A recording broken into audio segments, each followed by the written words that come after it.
¿Saben cómo? No han investigado ni madres. O sea, ¿qué ha pasado? ¿Qué ha pasado ahí atrás? Acá nomás tuve unos errores ahí de compilación, pero vi que es el programa, pero ya el código en sí creo que ya está bien. ¿Allá qué onda? Nada. ¿Aquí qué onda? Silencio. ¿Qué pasó? Es que tengo dudas, o sea, estuve viendo videos y, por ejemplo, es de que dice que para los ángulos, la velocidad de todo. Nosotros vamos a medir la velocidad a la que Sí, es que esa, ¿cómo se llama? Ese circuitito, el MPU 6050, se le conoce como una unidad de referencia inercial, ¿sale? Una unidad de medida de referencia inercial. Unidad de medición inercial. Entonces consta de dos cosas, consta de un acelerómetro y consta de un giroscopio, ¿vale? Entonces solo vamos a utilizar la parte del acelerómetro y solo vamos a utilizar un eje del acelerómetro, porque tiene tres ejes, ¿vale? para medir. ¿Qué pasó? Es para medir una velocidad y otro eje tiempo. No, es aceleración. O sea, es un acelerómetro, mide aceleración, no mide velocidad. Mide aceleración. La temperatura es que lo mismo. No, claro que no. La temperatura no es relevante, eso no lo necesitamos, ¿vale? Entonces, esta unidad de medición inercial, que es el MPU 6050, ¿sale? Va a tener un acelerómetro de 3 ejes y un giroscopio de 3 ejes, ¿vale? ¿Se va a entender? Y un sensor de temperatura que no nos va a servir para nada, ¿vale? Entonces, solo vamos a utilizar un eje del acelerómetro, del giroscopio no vamos a usar nada, pero igual también se los voy a explicar el día de hoy, ¿vale? Entonces, la primera parte de la clase va a consistir en explicar qué onda con un acelerómetro, cómo son los sistemas de análisis de vibraciones reales, o sea, grado industrial, qué es lo que tienen, qué tipo de acelerómetros utilizan, ¿sale? Y también vamos a... ¿qué pasó? Si voy contigo, Dice que quiero dar por pan. Silencio. Entonces, bueno, silencio. Entonces les decía, vamos a platicar un poquito acerca de que en un sistema de grado industrial, qué es lo que se hace, cómo se miden las vibraciones, por qué se miden. Y esto nos va a servir, y también nos va a explicar el acelerómetro y el giroscopio. Y esto nos va a servir como introducción para empezar a ver el análisis de las vibraciones forzadas, que es de lo que trata el segundo parcial, que estadísticamente apenas estamos empezando el segundo parcial. ¿Sale? ¿Qué eran cuántas? ¿2 semanas? ¿3 semanas? 2 semanas. Ay, no. ¿Sale? 2 semanas más atrás, pero 2 2 semanas más atrás. Y 2 semanas también para hacer el examen. Entonces, sí, no. Eso pasa. Échenle la culpa. Adivinen a quién le van a echar la culpa.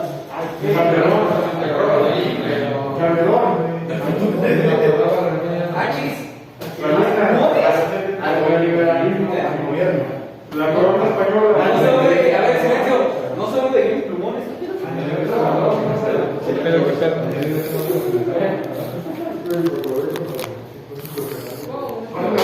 Muy bien.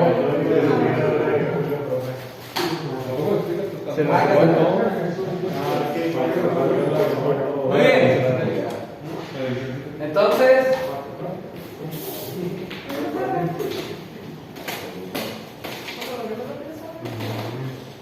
Profe, nomás una pregunta. ¿Vamos a dar las propuestas del proyecto hoy o cuándo? no me las tienen que dar algo Yo ya. te había dicho que íbamos a lanzar. Sí. ¿Cómo le hacemos? Es que no hay tiempo. Pregunto si no me quedo. No, sí, pero es que no hay tiempo. Así rápido, nada más le decimos, esta propuesta es. Tenemos un montón de cosas que ver. ¿Cómo le hacemos? Mientras estemos hablando, explique mientras tengamos que copiar, va preguntando a los equipos. Ok, dale, eso me gusta, ¿vale? Eso me gusta, está muy bien. Entonces, bueno, vamos a hablar primero de sistemas de adquisición de datos, ¿vale?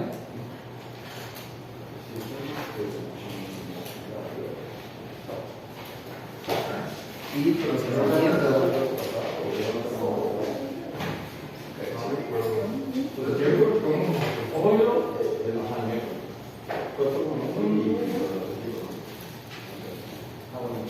¿Sale?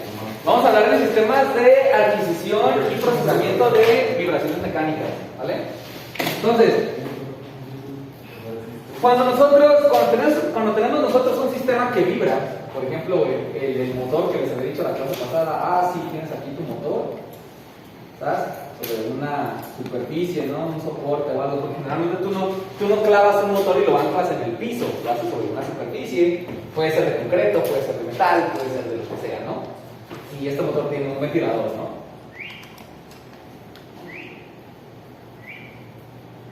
¿Vale? Entonces, tienes un sistema que es susceptible de vibraciones. Todo sistema mecánico, todo sistema que tiene una fuente de energía mecánica como un motor eléctrico, ¿vale? Es susceptible de vibraciones.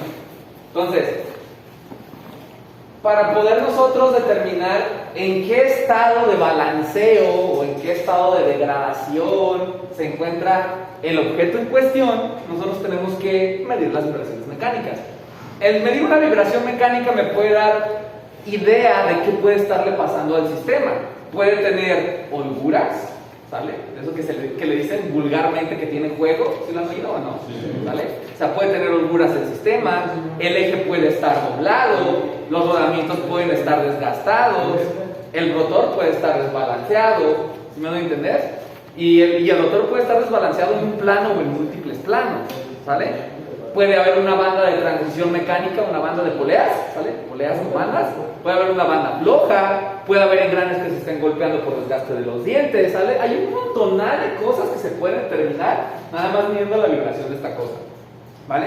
Entonces, como nosotros la manera en la que nosotros hemos analizado la vibración hasta el día de hoy, es decir, pues cuánto se mueve, ¿no? Cuánto se desplaza en una cierta dirección, ¿vale? 5 centímetros, y hacemos las gráficas de las oscilaciones y son los desplazamientos lo que nosotros estamos considerando para el análisis. Sin embargo, en la realidad no funciona así, ¿sale? En la realidad, uno no ve el desplazamiento de lo que está vibrando, lo que ve es la aceleración, ¿sale? Porque así, de la misma manera como si ustedes van en el carro, ¿sale? En una recta, sin cambios de altura y a velocidad constante, podrían decir que no se están moviendo porque no se siente nada, ¿sale? Aunque vayan a una velocidad muy elevada. Cuando ustedes van a mucha velocidad y sienten la velocidad, no están sintiendo la velocidad, en realidad lo que sienten es la aceleración, ¿sale? Porque por la segunda ley de Newton, esa aceleración va a inducir o les va a hacer sentir una fuerza. ¿Sí me doy a entender? Entonces lo que ustedes sienten en realidad es la aceleración, no sienten la velocidad, ni sienten cuánto se están desplazando. Si ustedes los lanzan en un cohete al espacio, ¿sabes? Como a los de SpaceX, a los astronautas que los mandan a la Estación Espacial Internacional, ¿sale? Y van en una nave hacia la Estación Espacial Internacional y van en línea recta, ¿sale? Ellos no sienten aceleración ni nada, o sea, es como si no sintieran ninguna fuerza y aún así se están moviendo a lo mejor como más o menos la Estación Espacial Internacional se mueve como a 27.000 kilómetros por segundo sobre la superficie de la atmósfera, ¿no? No, 27.000 kilómetros por hora o por segundo, no me acuerdo cuánto es por segundo. ¿Es por hora? Bueno, no importa, se mueve muy rápido, ¿vale? Pero como no acelera casi, ¿sale? O sea, no acelera, sino que va a velocidad constante y como el radio de curvatura de la órbita es muy grande, no se siente. ¿Sí me doy a entender? Entonces, de la misma manera que ustedes no pueden sentir una velocidad o no pueden sentir un desplazamiento, solo sienten una aceleración, los acelerómetros también así trabajan, ¿vale? ¿Les dejé tareas de acelerómetros o no? Sí. ¿No? Tarea. ¿Cómo funciona un acelerómetro? ¿Sabes? Quiero la parte teórica, o sea, la parte teórica de cómo funciona un acelerómetro. O sea, van a ver que hay algo que se llama... porque hay unos acelerómetros que funcionan como capacitores, ¿sale? O sea, cuando son sensores capacitivos. ¿Qué onda? ¿Es tipos de acelerómetros o cómo funciona? Todo. Tipos y cómo funciona, ¿vale? Entonces, aquí no me voy a meter en detalles de cómo funciona un acelerómetro, pero básicamente son dispositivos micromecánicos, así se les llama, ¿vale? O sea, dentro del acelerómetro, dentro de la tarjetita que ustedes tienen, literal dentro, hay pequeñas piezas que se están moviendo, ¿sale? Si ustedes agitan el MPU 6050, va a haber algo ahí adentro de esas cajitas que se va a mover, literalmente, se va a mover. Y ese movimiento, ¿sabes? Ocasiona un cambio en capacitancias o en inductancias o en señales eléctricas y eso se transducta, es un transductor, ¿sale? O se transforma en una señal eléctrica, ¿vale? Entonces, esa es tarea, cómo funciona un acelerómetro, ¿no? Pero bueno, el punto es que un acelerómetro mide aceleración, ¿vale? Mide aceleración. Entonces, si yo le pongo un acelerómetro en alguna parte de este sistema y yo obtengo la gráfica, ¿sabes? Y esta, por ejemplo, es la gráfica le doy un golpe, ¿sabes? Para excitarlo, dejo que vibre libremente hasta que su oscilación desaparezca, pues a lo mejor se ve algo así, ¿no? Como es un golpe, es una velocidad inicial y pues se ve así. ¿Estás? Una oscilación, ¿sale? Y esto es un desplazamiento x de t. ¿Vale? Esto sería lo que yo esperaría matemáticamente. Pero físicamente yo no, ¿cómo se llama? Yo no mido x de t. Yo mido su segunda derivada, ¿sale? Yo lo que mido en realidad es su aceleración. Pero pues si esto es un seno, la derivada es un coseno y la derivada es otro seno otra vez, ¿me voy a entender? Entonces, ¿qué es lo que pasa? Que la señal de aceleración y la señal de velocidad y la señal de posición tienen la misma dinámica, ¿ok? Oscilan igual, oscilan a la misma frecuencia. Porque en realidad la derivada de seno de omega t, pues es coseno de omega t. Y esta oscilan a la misma frecuencia omega. ¿Estamos de acuerdo? Entonces la dinámica de oscilación, sea velocidad, sea desplazamiento o sea aceleración, es la misma. La mismita. ¿Ok? Entonces, generalmente cuando uno ve o cuando uno analiza vibraciones mecánicas, ¿sale? En sistemas reales, lo que le va a interesar es la amplitud máxima de la oscilación, ya sea de aceleración o de velocidad. La de posición es difícil de obtener, ¿sale? Porque es una integral doble. Entonces, generalmente es difícil obtener la función de posición y no es muy útil. A nosotros los que nos va a interesar van a ser las ondas de aceleración y las ondas de velocidad. Entonces, un sistema de adquisición y procesamiento de datos básicamente cuenta con un acelerómetro, que es un sensor, ¿vale? Y este sensor va a entrar a una unidad de procesamiento. Esta unidad de procesamiento va a tomar la señal del sensor y va a mostrar una salida, ¿sale? Y esta salida puede ser de dos tipos, ¿sale? Puede ser una salida en el dominio del tiempo, salida temporal, o puede ser una salida frecuencial, ¿vale? Es decir, me puede entregar la forma de onda en el dominio del tiempo o me puede entregar el espectro de frecuencias de Fourier, que ustedes ya saben qué es, ¿vale? Entonces, ¿qué es lo que pasa? Que dependiendo, ¿sabes? Esta señal temporal puede ser, ¿vale? Puede ser de velocidad, bueno, puede ser de aceleración, porque eso es lo primero que te entrega, aceleración, o puede ser de velocidad. ¿Vale? ¿Qué es lo que hace? Realiza una integración interna. El dispositivo o el CPU realiza una integración numérica interna para entregarte la onda de velocidad. Y a mí lo único que generalmente me va a interesar, ¿sale? De todo este sistema son las magnitudes, generalmente. ¿Por qué? Por lo siguiente. Las vibraciones en un sistema que tiene una vibración forzada ya dijimos que no desaparecen con el tiempo, ¿sale? Sino que se van a mantener porque hay una constante entrada de energía al sistema. ¿Sí se acuerdan que dijimos eso, verdad que sí? Entonces, ¿qué es lo que pasa? Que a lo mejor cuando tú golpeas este motor, ¡pum!, te da esta oscilación y tiene una determinada frecuencia natural que depende de este periodo, ¿sale? Este de ahí. ¿Va? Pero a lo mejor cuando pones a funcionar el motor no oscila de esa manera. El motor oscila de esta manera.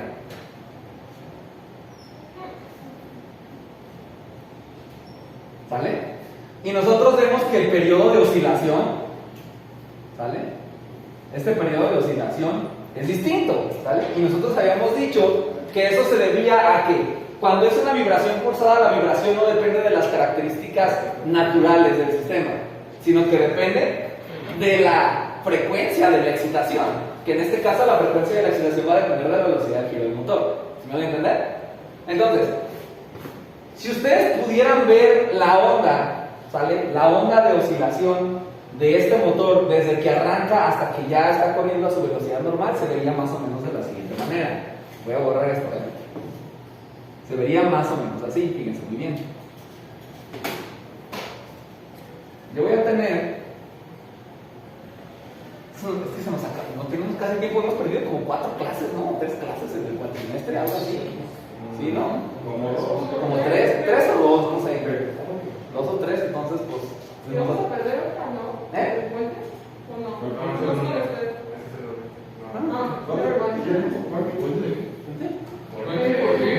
Bueno, la revolución. La revolución, muchachos, la revolución. Antes de vuelta. Ya, no es en mis clases, ¿verdad? No. Ok, perfecto. Entonces, la gráfica se vería más o menos así. Pongan atención. Arranca el motor, Y la aceleración que ustedes verían se vería de la siguiente manera.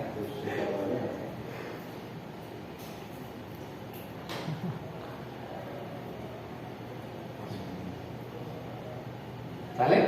Al inicio, primero que nada la amplitud es menor porque está empezando a girar, ¿estamos de acuerdo? ¿Sabes? De hecho, también la frecuencia sería, o sea, estaría más espaciado porque la frecuencia de giro es más baja. ¿Sí me doy a entender?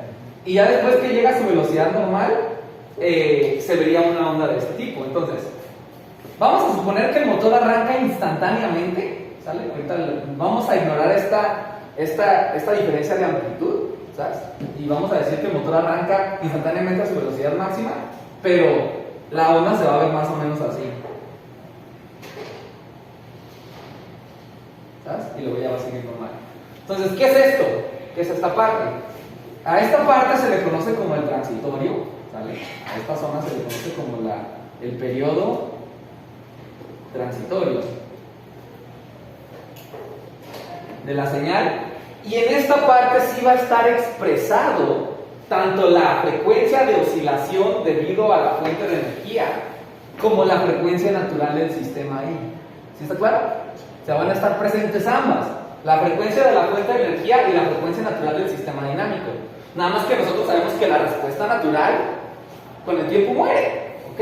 Por el amortiguamiento del sistema con el tiempo va a morir, eso es lo que va a pasar. Y solo me va a quedar la respuesta en estado estable, ¿sale? A esta se le conoce como el periodo de aquí para adelante, se le conoce como el periodo de estado estable, ¿vale? Y a nosotros, ¿qué onda? ¿Qué pasó? ¿El periodo transitorio solamente es un periodo? No, puede ser, no necesariamente es un periodo, van a ser varios periodos. Pero la razón por la que lo dibujé así es porque quiero enfatizar de que dura poquito, ¿vale? O sea, dura poquito, esa es la realidad, ¿vale? Entonces, el periodo transitorio, ¿qué va a pasar? Que tú prendes la máquina y a lo mejor el primer medio segundo, el primer segundo, quieres exagerarlo, los primeros 5 segundos, vibra de acuerdo a su frecuencia natural y después esa vibración desaparece, ¿sale? Entonces, en esta zona, en el periodo transitorio, voy a tener la combinación de ambas frecuencias, ¿vale? Y acá solo voy a tener la frecuencia, solo voy a tener presente o manifestada la frecuencia de la fuente de oscilación, ¿vale? ¿Por qué? Porque el comportamiento natural del sistema de acuerdo a su K, a su B y a su M ya murió después de unas fracciones de segundo o un par de segundos a lo mucho, ¿sale? Entonces, si tú eres un ingeniero que analiza vibraciones, te dicen, ¿sabes qué? Necesito corregir esta vibración en esta máquina o en este motor o en este ventilador o en esta banda o lo que sea. Entonces tú dices, bueno, llegas. Cuando tú llegues y la veas funcionando, o sea, tú llegas, imagínate que tú llegas a la parte, al cuarto de máquinas donde está esa máquina, abres la puerta y la ves funcionando. ¿Vas a ver esto? No. Esta madre murió hace 3 días, ¿sabes? Cuando la prendieron. ¿Sí está claro? Sí. Entonces a mí no me interesa esa parte, porque esa parte dura prácticamente nada. Yo generalmente voy a llegar y me la voy a encontrar en este lado, ¿sale? Es muy poco probable que yo me la encuentre aquí porque este periodo es de cuando yo la enciendo, 2 segundos y ya se acabó, ¿sabes? Entonces a mí me va a interesar analizar el comportamiento en estado estable, no me va a interesar analizar el periodo transitorio. Y de hecho, si tú quisieras sacar las expresiones matemáticas que corresponden a esta onda completa, pero incluido este periodo, es un pedote, ¿sabes? Es un pedote y es un chorizote matemático bien duro. Entonces, ¿qué pasa? Me salió verlo sin esfuerzo, no es albur, ¿sale? Entonces, ¿qué pasa? ¿Sale? Por ahí me expresó Bozo. ¿Qué pasó? Escuché que él dijo, Bueno, cada quien, ¿no? Entonces, no me distraigan. Entonces, ¿qué pasa? Sale que obtener la expresión matemática de aquí, del tiempo igual a 0 para adelante, ¿sale? Es un pedote si incluyo esto. Y esto no dura prácticamente nada. Entonces, ¿qué incluyo? ¿Sabes? O sea, ¿para qué lo incluyo? Nada más me enfoco en analizar la parte de estado estable, que es la que va a estar ahí jodiendo la máquina con el paso del tiempo, la que va a estar ocasionando los problemas de la máquina. ¿Sí me doy a entender? ¿Sale? Entonces, con esto les quiero dejar claro que nos vamos a enfocar muchísimo en el estado estable, ¿vale? En eso es en lo que nos vamos a enfocar. No nos vamos a enfocar para nada en el periodo transitorio. ¿Vale? Entonces, ¿qué es lo que pasa? Que este estado estable no necesariamente va a ser una onda senoidal así bonita, ¿sale? Puede tener una forma distinta, por ejemplo, imaginen, ¿vale? Imaginen, voy a borrar esto, voy a meter aquí mismo otra gráfica. Imaginen que a lo mejor la respuesta en estado estable que ustedes ven se ve así.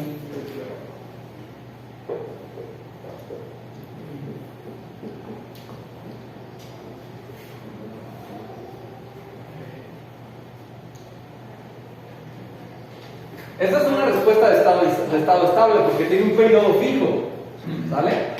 Tiene un periodo fijo que se repite. Y entonces esta yo la puedo descomponer por Fourier. ¿Estamos de acuerdo o no estamos de acuerdo? ¿Vale? Yo la puedo descomponer por Fourier, entonces puedo hacer a esta le puedo aplicar una FFT, ¿sale? Una transformada rápida de Fourier, y puedo imprimir el espectro de frecuencias, ¿sale? Ya el eje horizontal ya no es el tiempo, sino es el eje de la frecuencia. Y a lo mejor yo voy a encontrar algo así, ¿sale?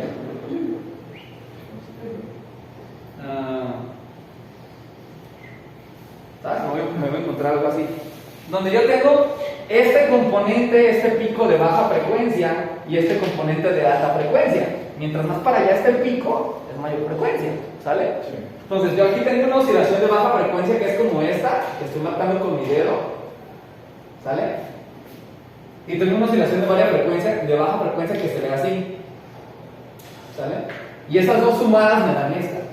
¿Sí está claro? Sí.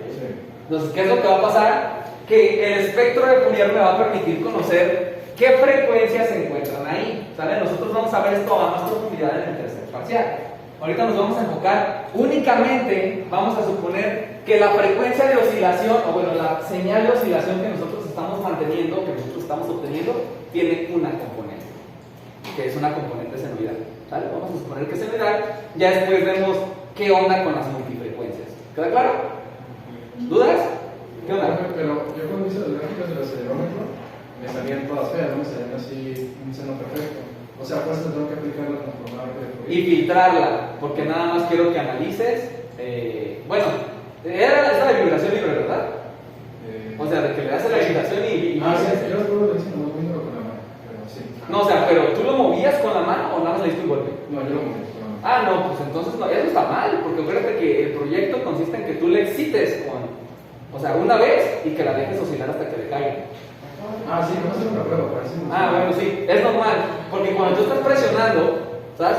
Tú crees que estás presionando exactamente en el mismo lugar, pero no, hay diversas variaciones de frecuencia. Entonces, dependiendo de los grados de libertad de tu sistema, es posible que excites unos modos o unas frecuencias de oscilación más que otras, y aparecen todas ahí en la señal. ¿Me voy a entender? Sí. Ok, ¿algo más? ¿No? Ok. No creo que necesiten anotar nada de esto. No, ¿verdad? Ok. Entonces, bueno.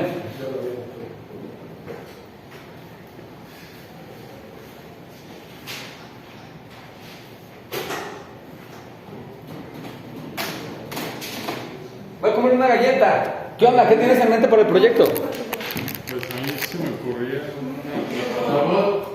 ¿Una qué? Una plataforma. Silencio, a ver, necesito escuchar. 4 resortes en cada esquina y arriba algo con madera. Y así nomás la mueves y ya no vibra. ¿Cómo la vas a excitar? O sea, ¿la vas a hacer así para que haga esto? Sí. ¿O le vas a pegar para que haga esto? Esa es otra, son los otros.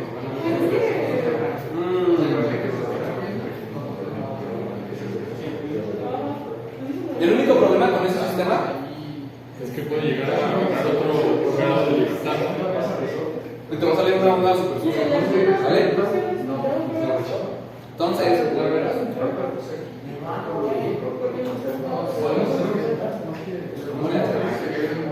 menos que sean 4 resortes con 2. a lo mejor con 2, pero eso se va a parecer al efecto de Bob Esponja. Sí, es que yo tengo pensado en un tipo de terremotos. Un tipo de terremotos que aparte me iba a ayudar a destruir. Pero la cosa es que va a ser como. Va a tener más Sí, claro, por supuesto que sí. Entonces, mira, ¿por qué en lugar de usar las suertes lo utilizas como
funciona con dos de cada. ¿Y sabes qué? Pero la cosa es que aún así va a tener mucho grado de libertad. Por ejemplo, si son dos resortes de juego,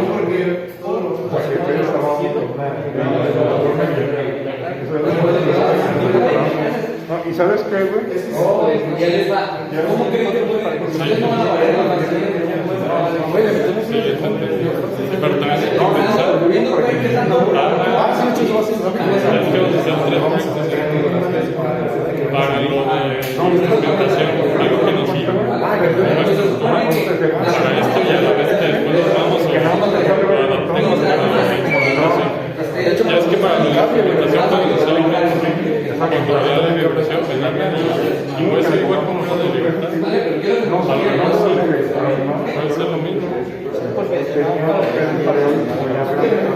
Mucho más fácil, porque haz de cuenta, por la instrumentación tenemos que medir la vibración para que emitamos el tiempo, más hacer el movimiento. Con un motorcito, cualquier cosa, hacemos un sistema que haga esto, con una banda o algo que lo haga. Y ya no vas a tener, ya no tengo nada, porque ya tengo la estructura para este proyecto, para medir la vibración y aparte para moverlo para instrumentación. O si no pudiéramos modificar.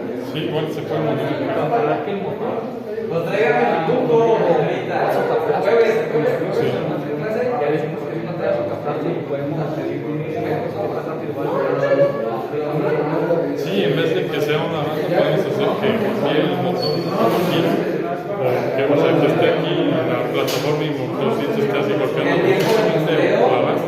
Es lo mismo, lo podemos seguir después, pero esa es una idea, ya la tenemos para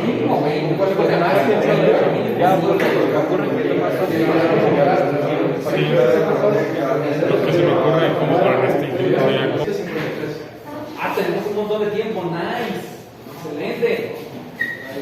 ¿Vale? Entonces, silencio. Entonces, bueno, ya le respondió una duda a su compañera, entonces cualquier cosa, ella, ¿vale? ¿Me queda la pregunta? Sobre la resolución, la 2G, 4G, 8G, 16G del acelerómetro y eso cómo afecta la resolución. ¿Y cuál fue la respuesta?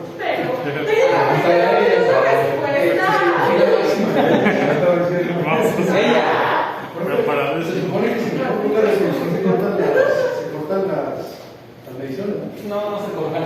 Simplemente vas a tener micros en las mediciones porque no vas a poder de una vez. Y si no tenemos una variable que pueda controlar tres cosas, ¿cómo se pasa?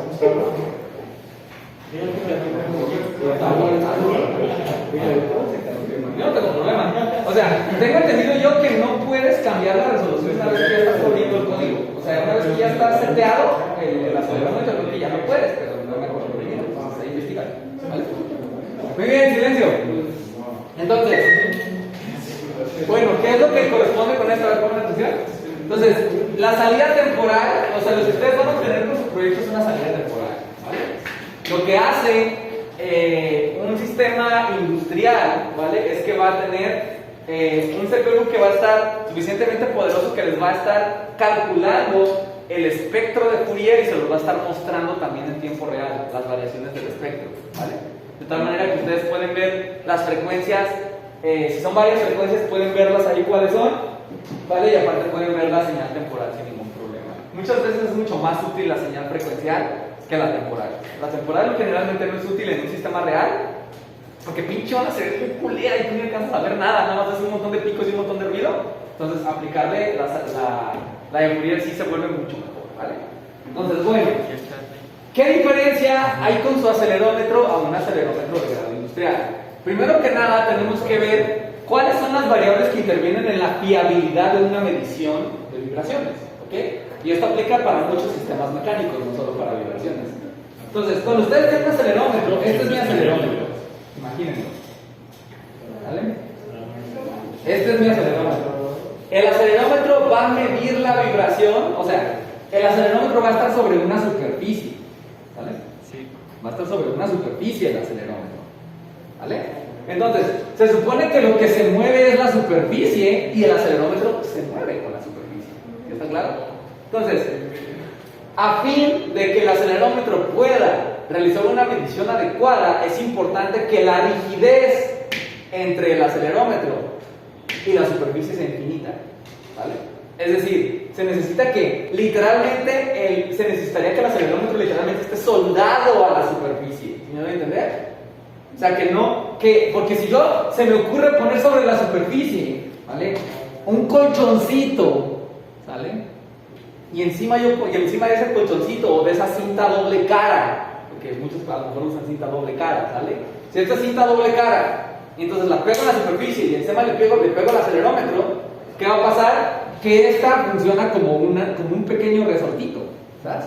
Una K que está en serie con la K del sistema, ¿sí me doy a entender? Sí. Y entonces, ¿qué pasa? Que me va a alterar el resultado. ¿Sí está claro? Eso es lo que va a pasar. Va a ser casi despreciable, ¿no? No va a ser muy despreciable, pero va a meter alteraciones en el sistema considerables, ¿vale? Entonces, ¿qué es lo que pasa?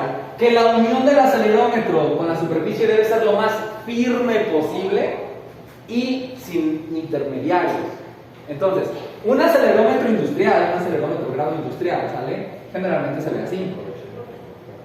Y mosquito, déjate. ¿Vale? Un acelerómetro de grado industrial generalmente se ve así.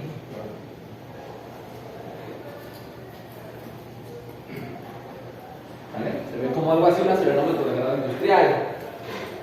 Y esta madre es un imán muy fuerte, ¿ok? Es un imán de neodimio que yo lo voy a pegar a la superficie y ahí se va a quedar, ¿sale? Sin ningún intermediario, nada más limpio el acelerómetro, limpio la superficie, lo pego, ¿me van a entender? Y se va a quedar fija esa madre y se va a mover muy bien con la superficie. ¿Qué pasa? Pero el imán no intervenía en el movimiento. La mecánica de los... ¿Qué rigidez crees que tiene un imán de neodimio? Pues infinita. No infinita, pero es muy grande, ¿sabes? No, pero me refiero a que intervenga en el funcionamiento. No, por nada. Porque generalmente los acelerómetros son capacitivos y el campo magnético ni les hace. Si fueran bobinas, sí, ¿vale? Si fueran bobinas, sí. Porque las bobinas se manejan por campo magnético, ¿vale? Entonces, ¿qué pasa? Que van a tener un imán generalmente de alta calidad, ¿sale? Muy fuerte, que me va a servir para pegarlos a la superficie donde yo quiera medir, ¿vale? Van a ser altamente resistentes a muchas temperaturas, ¿sale? O sea, pueden manejar, si hubiera un 60-50, si lo ponen a funcionar arriba de como 70 grados o algo así, ¿sale? Ahí queda, o 80 grados, no me acuerdo cuánto, habrá que ver la hoja de datos. Pero estos pueden aguantar 300 grados Celsius, ¿sale? O sea, sin pedos. Porque, ojo, también cuando tú calientas un imán pierdes magnetismo, no sé si sabían, ¿vale? Entonces lo expliqué en máquinas, ¿no? Sí. No me acuerdo en dónde, pero según yo se lo expliqué, si no alguien más se lo explicó, no importa. El punto es que pueden manejar altas temperaturas, ¿sale? Entonces, se fijan por medio de un imán, pueden manejar altas temperaturas, ¿sale? Son muy precisos, ¿sale? O sea, pueden identificar variaciones muy leves, ¿vale? Son muy precisos, tienen mucha precisión, mucha resolución, vamos a decirlo así, tienen mucha resolución, ¿sale? Son de uso rudo, la construcción, el cuerpo, el cable, todo, ¿sale? O sea, obviamente si ustedes están con su acelerómetro ahí en Sudeste y por accidente le dan un manazo, se rompen el cable, no sale volando el acelerómetro por allá. Entonces estos no, ¿vale? O sea, tienen tolerancias, bueno, tienen muy buena resolución y tienen tolerancias estrictas,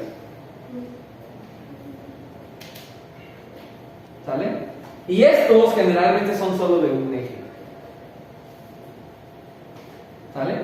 O sea, solo tienen un eje aquí, solo pueden medir la vibración así, no así y no así. El de ustedes se puede, ¿vale? Pues no para esta clase de aplicaciones, ¿me voy a entender? O sea, no para esta clase de aplicaciones, para una aplicación industrial generalmente se van a utilizar de este tipo. Entonces, ¿qué pasa? Que cuando tú realizas mediciones, ¿sale? Cuando tú realizas mediciones en industria, tienes que variar la posición del acelerómetro dependiendo de qué es lo que quieres medir, ¿sale? Una máquina real va a tener múltiples grados de libertad y yo voy a poder, colocando mi acelerómetro en diferentes posiciones, voy a poder determinar las vibraciones de los diferentes modos de oscilación que tiene el sistema. ¿Sí me van a entender? ¿Vale? ¿Dudas con esto? ¿No? Ok, perfecto. Entonces, ¿qué pasa? ¿Qué pasa? ¿Qué pasa? Que vamos a analizar el sistema que habíamos dicho hace un par de clases, ¿vale? Tú tienes tu laboratorio acá bien perrón y tienes tu mesa en el laboratorio, tu microscopio o tu equipo altamente sensible aquí arriba, ¿vale? Entonces está sobre el suelo y de este lado tienes una fuente de oscilaciones, por ejemplo, un motor desbalanceado, un sistema de bandas que tiene la banda floja, sale un sistema de engranes que tiene los engranes ya algunos rotos, o hay ciertos golpeteos, no sé, algo por el estilo. Entonces vamos ¿cómo se llama? Vamos a ponerlo directamente en el suelo. Bueno, ¿cómo le hacemos? Voy a poner el motor directamente en el suelo, imagínate que es un motor. Sale directamente en el suelo. Entonces,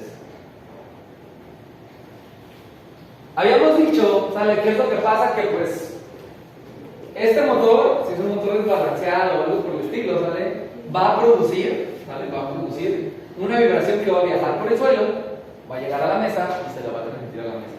Entonces, ahí va el mecanismo de cómo funciona este pedo, ¿vale? Imaginemos que este motor tiene un cierto grado de desbalance, tarea. Dale, vamos a mostrar esto jueves, tarea. Sí, para el miércoles de la noche, tarea. Desbalance rotatorio. ¿Vale? Desbalance rotatorio. ¿Qué es? ¿Qué variables intervienen? ¿Vale? ¿Cómo corregirlo? ¿De qué depende? ¿Ok? Desbalance rotatorio. Entonces, ¿cuál es la fórmula que me dice cuánta fuerza se está produciendo? ¿Me van a entender? Entonces, eso es la tarea, junto con lo otro que queda. El acelerómetro, perfecto, sale. Entonces, esa es la tarea para jueves, sale acelerómetros y desbalance rotatorio. Entonces, bueno. Sin hacerles spoiler, ¿vale? De lo que van a hacer de tarea, resulta que si un motor tiene el rotor es la parte que gira. Estás durmiendo, te das una vuelta. Entonces, si tienes un motor, ¿vale? Y el motor tiene un ligero desbalance o tiene una ligera desviación entre su centro de giro y su centro de masa, va a producir una fuerza, ¿vale? Va a producir una fuerza que va hacia arriba y que va hacia abajo, pero que también va en esta dirección y en esta dirección, ¿sale? O sea, dependiendo de la posición de la masa, si la masa en este momento apunta para esta dirección, va a producir una fuerza hacia acá. Si en este momento la masa apunta en esta dirección, va a producir una fuerza hacia arriba. Si en este momento la masa está en esta dirección, va a producir una fuerza hacia acá. Si en este momento la masa está en esta posición, va a producir una fuerza hacia abajo, ¿vale? En general a mí, las únicas componentes o las únicas partes que me interesan son cuando está arriba y cuando está abajo, porque así baila esa cosa, ¿sí me doy a entender? Y esa vibración la va a transmitir al piso. La vibración, si vibra así, eso no lo transfiere el piso, ¿sale? Eso no mueve el piso. Pero la parte que va así o la componente vertical, esa sí se transfiere al piso, ¿vale? Entonces, ¿qué es lo que va a pasar? Que yo, me voy a enfocar en estas dos posiciones, ¿vale? Cuando el centro de masa está movido una cierta cantidad de unidades hacia arriba o una cierta cantidad de unidades hacia abajo, me va a producir una fuerza hacia arriba y hacia abajo y va a ser una fuerza oscilatoria, ¿vale? Literalmente un motor que está desbalanceado va a producir una senoidal, ¿sale? Que se transmite al piso. Entonces, ¿qué es lo que pasa? Que si yo modelo esto como un sistema con un solo grado de libertad, se va a ver más o menos así. Aquí está la masa, aquí está la rigidez de su soporte, ¿sabes? Y aquí está el piso. ¿Me van a entender? Entonces, ¿qué va a pasar? Que aquí en la masa, o sea, pegado a la masa, ahí va a haber una fuerza F de T. Y esa fuerza va a ser senoidal, ¿vale? Entonces, esa fuerza F de T, en esta masa, bueno, aquí le podemos poner también un amortiguador, ¿sale? Porque es un sistema con un solo grado de libertad con amortiguamiento. Entonces, ¿qué pasa? Esa fuerza F, ¿vale? Esa fuerza F, que depende de la componente vertical de la fuerza de rotación, ¿vale? Va a hacer que la masa se mueva. Entonces, si el piso tuviera una inercia infinita, cosa que no tiene, el piso no se movería. Pero en la realidad el piso no tiene una inercia infinita, ¿sale? Si yo hago esto, no pasa nada. Pero si pasa un camión, ¿sale? Si pasa un camión por aquí, ustedes van a sentir como vibra. ¿Sí está claro? ¿Vale? Entonces, obviamente si la fuerza es lo suficientemente fuerte, ¿sale? O lo suficientemente grande, mejor dicho, ¿vale? Como el piso no tiene una inercia infinita, literalmente, esto hace que se mueva el suelo. Literalmente el suelo se hace para arriba y para abajo, literal. ¿Vale? Literal, cuando ustedes están esperando el camión y pasa un camión y les vibra el suelo, literalmente el suelo se está haciendo para arriba y para abajo. Y mucha gente no se lo cree, ¿sale? Pero literalmente eso es lo que está pasando. Entonces, ¿qué pasa? Que esta fuerza F de T sobre este sistema me va a producir un desplazamiento X de T en el piso, ¿sale? Vamos a llamarlo X1 de T. ¿Ok? Ese desplazamiento X1 de T, el piso no tiene ni inercia infinita ni rigidez infinita. Entonces, este desplazamiento X1 de T se va a transmitir, ¿vale? Pero se va a atenuar con el paso del tiempo y se va a desfasar con el paso del tiempo, ¿vale? Es decir, en el momento en el que aquí cerquita del motor el piso haga esto, ¿vale? De este lado no va a hacerlo exactamente al mismo tiempo, lo va a hacer un tiempo después, va a haber un desfase, ¿me voy a entender? Entonces, ¿qué es lo que pasa? Que van a tener el suelo, ¿vale? Van a tener el suelo, acá tengo mi laboratorio, lo que sea, ¿vale? Y entonces esa X1 de T de este lado me va a producir una X2 de T de este lado, ¿ok? Aquí yo voy a tener una X2 de T, ¿vale?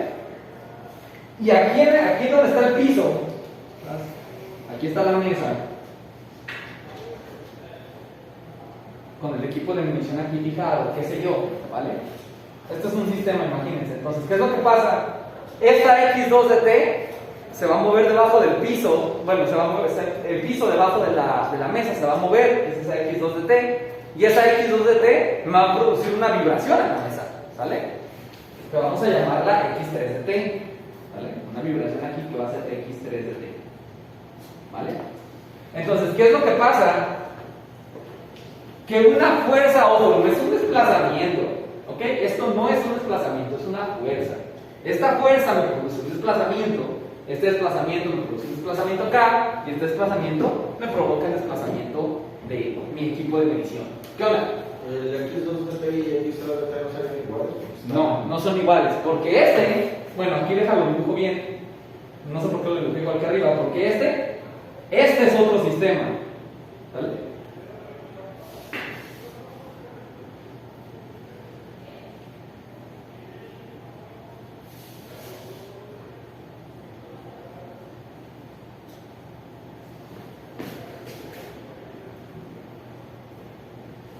¿Sale?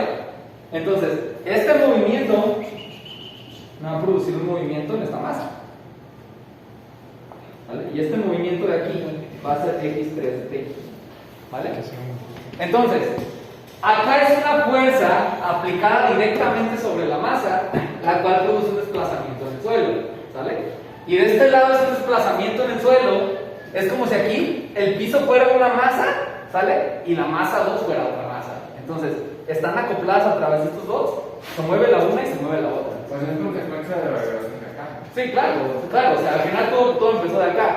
Pero lo que quiero que vean la diferencia es que acá es una fuerza produciéndome un desplazamiento, y acá es un desplazamiento produciéndome otro desplazamiento. ¿Ok? Esa es la diferencia. ¿Va? Entonces, si yo quisiera sacar, ¿sale? Una relación de cómo la fuerza producida aquí me produce un desplazamiento acá, tengo que tomar en cuenta otro trayecto, ¿vale? Entonces, si yo quiero saber X3 de T, ¿sale? ¿A qué va a ser igual en estado estable? Porque insisto, el estado transitorio no me interesa, ¿vale? Yo sé que X3 de T va a ser una función de X2 de T, ¿sale? Va a ser una función de X2 de T. ¿Sale? Pero yo sé que X2 va a ser una función de X1. Pero yo sé que X1 va a ser una función de la fuerza, ¿sabes? de la fuerza que está allá. Entonces todo está relacionado. Entonces, ¿qué es lo que pasa? Que esta fuerza, ¿sale? Podemos como transformarla, por decirlo así, en un desplazamiento equivalente para que todo me quede en función de desplazamiento, ¿vale? Entonces, ustedes saben que es una función de transferencia, ¿verdad que sí? ¿Qué es una función de transferencia? Una función que transfiere. Manqueaste, ¿qué es una función ¿qué es una función de transferencia? No me acuerdo. No se acuerda. ¿Qué es una función de transferencia? Era cambiar una función a otro espacio de tiempo. Nada. ¿Qué es una función de transferencia? No, pues nada más que de ingeniería. No. ¿Qué es una función de transferencia, Tiberos? Tú sálvalo, sálvalo. Es que lo vimos en control, pero. No. No era cambiar la dimensión. ¿Qué es una función de transferencia, Barba? Nos muestra el comportamiento de un sistema, pero todo es una caja negra, no podemos ver qué pasa en el. No, por ahí no va tampoco. Pero aquí, Barba. ¿Qué es una función de transferencia? ¿Qué es una función de transferencia? ¿Qué es una función de transferencia? Eso, ¿sale? Ya lo dijo. Es un... La ganancia. También es correcto, ¿sale? O sea, una función de transferencia es una operación matemática que me dice, o una función que me dice cómo se comporta una salida de un sistema en función de la entrada de un sistema, ¿vale? Eso es una función de transferencia. ¿Sí están de acuerdo o no? Sí. Sí, ¿verdad? Ok. Entonces, ¿qué es lo que pasa? Voy a borrar acá este lado. Entonces, ¿qué es lo que pasa? A mí me interesa encontrar, ¿ok? Una función de transferencia que me relacione x1 de t con f de t, ¿sale? Y esta vamos a llamarla h1 de omega. Ahorita les voy a decir por qué de omega, ¿vale? Bueno, h1 vamos a llamarla. Entonces, esta es la función de transferencia que me va a decir cómo se desplaza el piso en función de la fuerza que está aplicada al motor, ¿vale? Voy a tener otra función de transferencia que va a ser x2 de t entre x1 de t. Y esta vamos a llamarla h2, ¿vale?